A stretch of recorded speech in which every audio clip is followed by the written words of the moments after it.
Affliction must not rise a second time. Tinubu's presidency.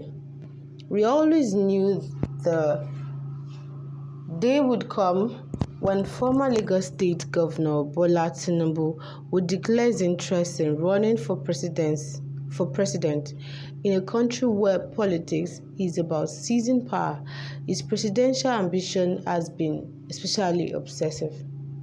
After leaving government in 2007, he has been calculatedly amassing the resource that will land him in Aso Rock. Unfortunately, Nigeria cannot afford a Tinubu presidency. Following the Major General Muhammadu Buhari low-cost years with the impotence that Tinubu's leadership pretends is to doom the country. After 8 years of maladministration by Buhari, we cannot waste one more day for our national life on another deadwood. Nigeria urgently needs a turning point. Everybody, including even some of Tinubu's close associates, knows that he does not represent the future. Some things should be left where they were buried, and that includes Tinubu's presidential dreams. The spin doctor and journalist whose rejoinders we grasp at straw man argument. Please note that the issue at stake is not whether Tinubu has the constitutional right to aspire to any elective office or not. He has the right to contest just as much as we too retain the right to point out that his candidature is unproductive.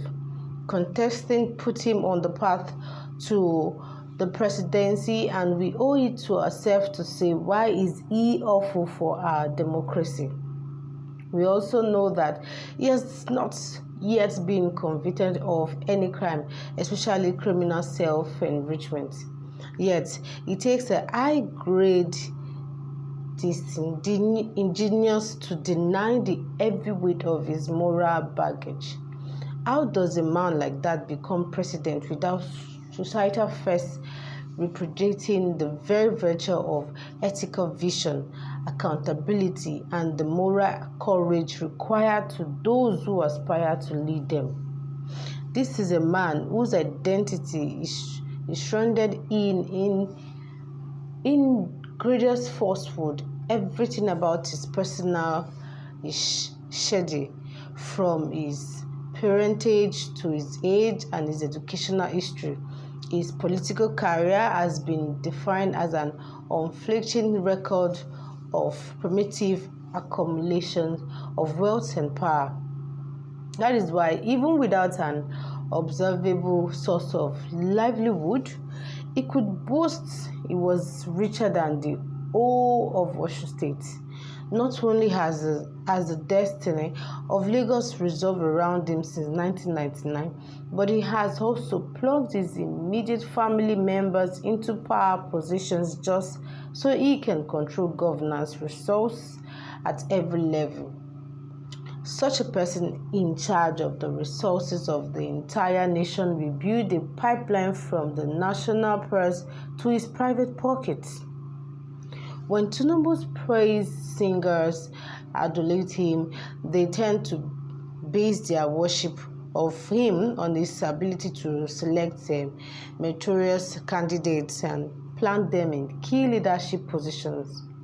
By now, you would have also observed that the echo chamber that promotes these traits as praiseworthy are either current beneficiaries of Tinubu largeness or those jockey for crumbs falling off the master's table.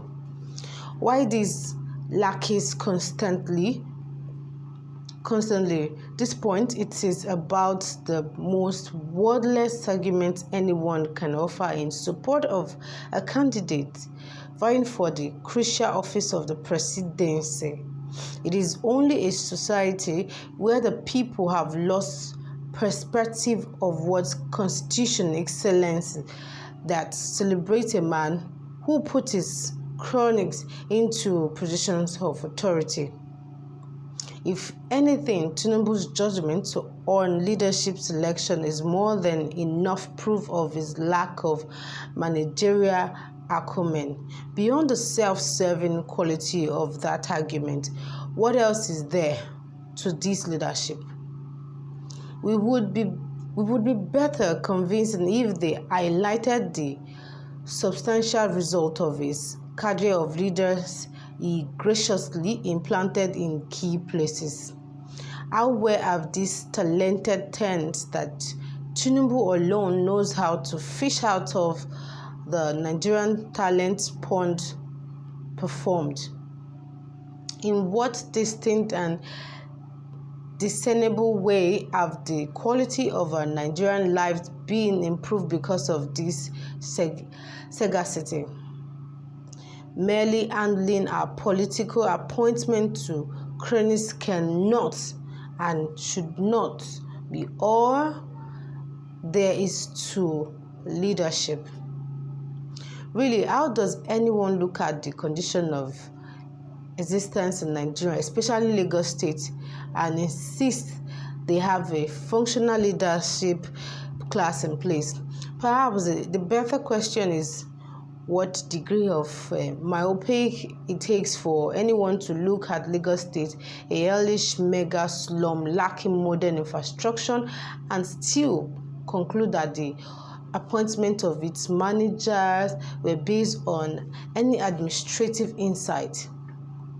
Tinubu's party, the All Progressive Congress, has been in power since 1999 under various guises. Not only are they unaccountable in their financial dealings, but Lagos is also barely progressing.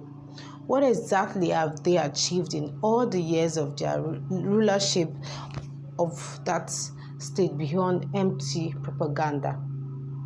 By now, it's almost routine that Lagos would be ranked among the world's unlivable city, concrete jungle and veritable hell on earth. The city is regularly categorized along with war-torn city and the poverty capital of the world.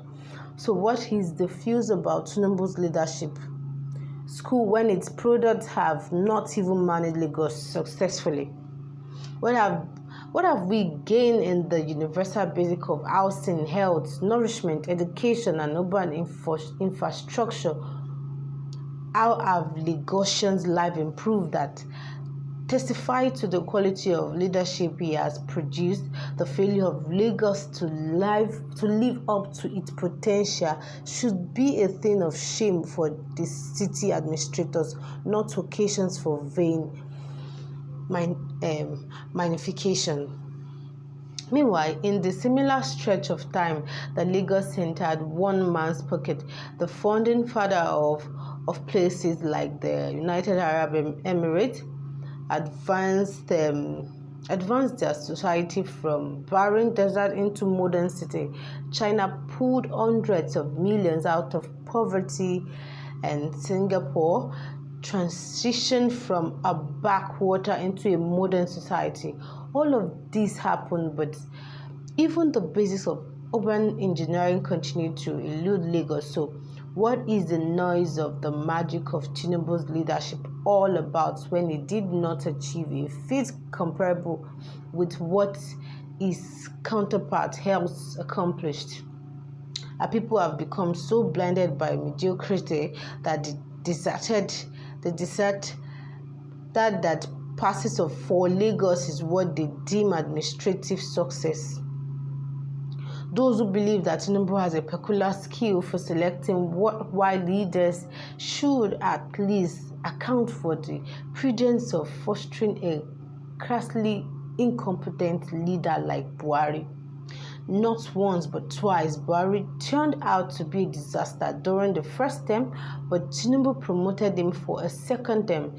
Anyone who watched Buhari's recent interview with Channels Television cannot but conclude that though Buhari still has 17 months to go, Nigeria has already frittered away 8 years of national life.